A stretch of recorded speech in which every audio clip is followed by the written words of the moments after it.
Hello and welcome. My name is Steve Bailey. I'm the founder of Punch in the Face Marketing, and today I want to talk to you about Twitter analytics.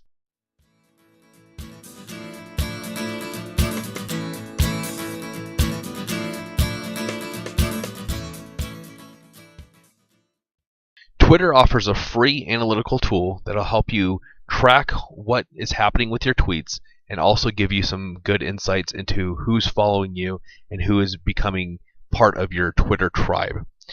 So why do we want to look at analytics? Well, we all want to optimize every tweet to get more clicks, more retweets, and more engagement. So by using this tool, we'll be able to see what's working and what's not working.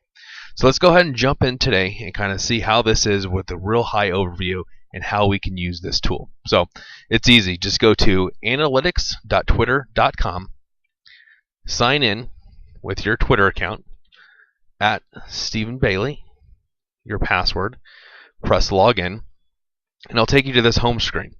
This home screen has a ton of information in it for you.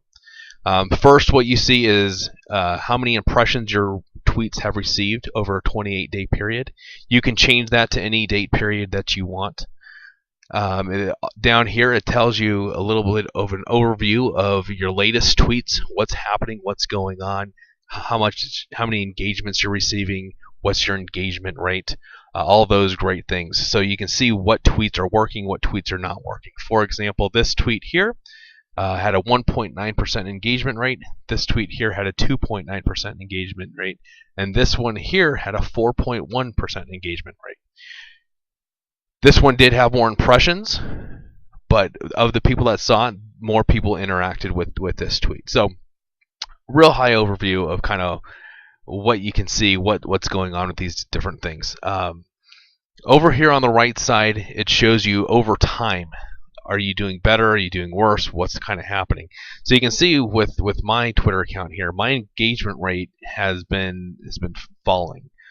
Some of the reason why I think is because I've been putting more tweets out and more tweets at the wrong times, lowering my engagement rate.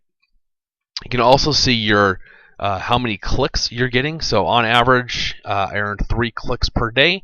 I'd like to see that a little bit higher, drive more traffic to my website. So what can I do to increase this and make this better for my brand? On average, I have 4 retweets per day, so not too bad. Again, I'd like to increase this, and I'd like to get more retweets to expand my exposure to other Twitter users. On average, I get 14 favorites per day. Again, I'd like to get this higher just because I'd like to get more engagement with my audience. Replies. I get about 3 replies per day. A lot of these replies I know are because I try to thank every single one of my new followers on Twitter, and they usually will respond back with the thanks, how's it going, that type of thing. So that's a real quick overview of your tweets. I find it very interesting to look at this over time, so that way you can see, are the things that you're doing changing your performances, or improving your performances? If not, what do you need to do to kind of change that? The next thing I want to talk to you, and the final thing I want to talk to you about today, is looking at your followers' information. This is really, really interesting stuff here. So this first chart up here is basically just your Twitter growth over time. You can see I did a lot of campaigning right here, so you can see a big spike. But overall, my Twitter and follower count, my Twitter tribe, continues to increase. What is my Twitter tribe? What are they interested in? So, being Punch in the Face Marketing, we're all about marketing. We talk about marketing. We tweet about marketing. So, 82% of our tribe is interested in marketing. 69% in entrepreneurship, 68% in leadership, SEO, advertising. This gives us a good understanding of what we should be tweeting about, what kind of hashtags we should be using to engage our audience the best. And then this just goes a little bit more in depth. Same thing, what are your Twitter followers, what are they interested in? Location. This is another interesting one. This can kind of help you determine what time of day you're posting your tweets. So if for example here, I live in Arizona, so I have a decent amount of, 4% of my followers are in Phoenix, which is where I live, which is to be expected. But a good chunk of mine, nearly 10% of my followers, are in California. 5% are in New York City. So knowing that, depending on the time zones, what times do I want to tweet to engage these different audiences? So if you have tailored tweets for different regions within the world, even knowing what percentage of your followers is, what time of day are they awake at, can help you determine what time you want to tweet at. So another good chunk of my followers are in the United Kingdom, so I know in the United Kingdom, if I tweet something locally at 7 p.m., odds are they're going to be sleeping, so I'm not going to engage with that audience. So I may need to tweak when I'm putting things out there. So it can kind of just help you determine what the right time of day you should be tweeting at. Another real interesting thing is the gender. This is real high level, but this can kind of help set your message. I skew very heavily to a male audience, which makes sense. Punch in the face marketing is a little bit more masculine, a little bit more in your face, which may appeal a little bit more to the male audience.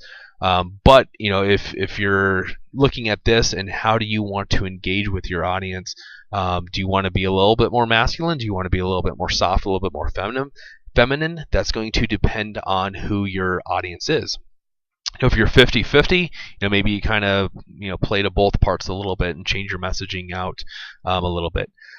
And then the final thing to talk about today is this: your followers are also follow these people. So these are people that you and your followers follow. So this is a really good way to make some relationships and make some to help kind of drive any of your other marketing tactics. So knowing that 49% of my followers also follow these two users, now maybe I can go strategically and make some sort of marketing plans or some partnerships to kind of help get my message out to a bigger audience. So I hope this helps you. I hope this kind of gives you some real quick details on how to make your Twitter following a little bit better, how to make your Twitter account better. Using this data will help you get a good base of where you should be going, what you should be doing, and help you ultimately to become a better marketer and a better social media marketer. So thanks for watching. Until next time, continue to make marketing that breaks through the noise. Thanks.